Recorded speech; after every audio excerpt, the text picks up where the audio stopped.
Hello friends, তো আজকে আমি তোমাদের সঙ্গে নতুন একটা রেসিপি নিয়ে চলে এসেছি, ডিম পাতুরি। দেখো আমি ডিম পাতুরিটা কেমন করে বানাই, আর এটা আমার রেসিপি, আমি তোমাদের সঙ্গে শেয়ার করছি। তো জানি না এভাবে কেউ করে খেয়েছো কি না, এটা আমি করে খাই, তো খুবই টেস্টি হয়। তো তোমরাও একবার আমি চাই যে ট্রাই করো এটাকে, খুবই টেস্টি হয়। তো বানিয়ে খেয়ে দেখো, আমি যেভাবে করছি তো সেইভাবে একবার করে খেয়ে দেখো, তোমরাও ভালো লাগবে আশা করি। তো এইভাবে টমেটো, আলু, পেঁয়াজ, লঙ্কা কুচিগুলোকে হালকা ভাজা করে ঢেকে দিতে হবে, তখন আলুটা নরম হয়ে যাবে, টমেটোগুলো নরম হয়ে যাবে। তো তোমরা দেখো, আর এখানে আমি ডিম সিদ্ধ করে রেখেছিলাম, সেটাকে কেটে নিয়েছি। আর মাঝখানটাকে ফাঁকা করে দিয়ে তাওয়ার মধ্যে ওটাকে আমি একদম হালকাভাবে উপরে দিয়ে দেব। একদমই ডিমগুলো কেটে নিয়েছি, মানে একদমই হালকাভাবে ডিমগুলোকে একটা একটা করে দিয়ে দিতে হবে। আর ডিমগুলো সাজিয়ে দেওয়ার পরে আমি ওটাতে কি দেব, তো তোমরা সেগুলোই দেখো।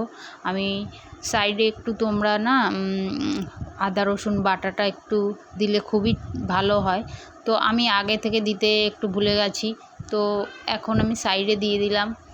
সাইডে দিলে ওটা কাঁচা গন্ধটা ছাড়বে না, ওটা আস্তে আস্তে ওটাও হয়ে যাবে, আর ডিম ভাজাটাও হয়ে যাবে। মানে ডিমটাকে তোমরা এপিট ওপিট করে উল্টাতে হবে, তো তার জন্য আগে উপরে দিয়ে দিলাম গোলমরিচের গুঁড়ো, আর একটু সামান্য লবণের গুঁড়ো, আর একটু আমি কাশ্মীরি লঙ্কার গুঁড়োটা দিলাম।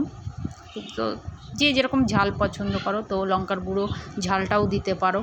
তো এটাকে দেওয়ার পরে একটা থালা দিয়ে আমি ঢেকে দেবো। তো ওটা আস্তে আস্তে করে সিং করে দেবো, গ্যাসটাকে একদম সিং করে দেওয়ার পরে ওটা আস্তে আস্তে হবে। আর এরপর আমি কিছুক্ষণ বাদেই আমার এই থালাটাকে খুলে নিলাম, আর খুলে নেওয়ার পরে আমি দেখব ডিমটা কেমন হয়েছে। আর আমি একটা একটা করে আস্তে আস্তে করে উল্টে দেব ডিমগুলোকে। আর তোমরাও বন্ধুরা এরকম করে নিশ্চয়ই বানিয়ে খেয়ে দেখো। আর ওই পিঠটা দেখো আমার হয়ে এসছে, আর এ পিঠটা এখন আমাকে উল্টে দিতে হবে আস্তে করে। আর এই ডিম পাতুরিটা তোমরা কিন্তু রুটির সঙ্গে কিংবা পরোটার সঙ্গে বেশি টেস্ট লাগে খেতে। তো আমি আজকে ভাত দিয়েই খাবো, আমাকে তো ভাত দিয়েই খেতে ভালো লাগে, তো তার জন্য আমি ভাত দিয়েই খাবো। এই ডিম পাতুরিতে কোনো জল ইউজ হবে না, তো এটা একদম শুকনোই থাকবে। আর কার কেমন লেগেছে নিশ্চয়ই বলবে কমেন্টে। তো আশা করি ভালো লেগেছে তোমাদেরকে। দেখতে কেমন লাগছে দেখো, কত সুন্দর লাগছে বন্ধুরা। তো তোমরা আরও নতুন কিছু নিয়ে আমি আবার তোমাদের সঙ্গে আসব। আর আজকের এই রেসিপিটা আমি এই পর্যন্তই রাখছি। তাই তোমরা কিছু নতুন রেসিপি বানালে শেয়ার করবে, তাই তোমাদের সঙ্গে আমিও শেয়ার করলাম এই রেসিপিটা।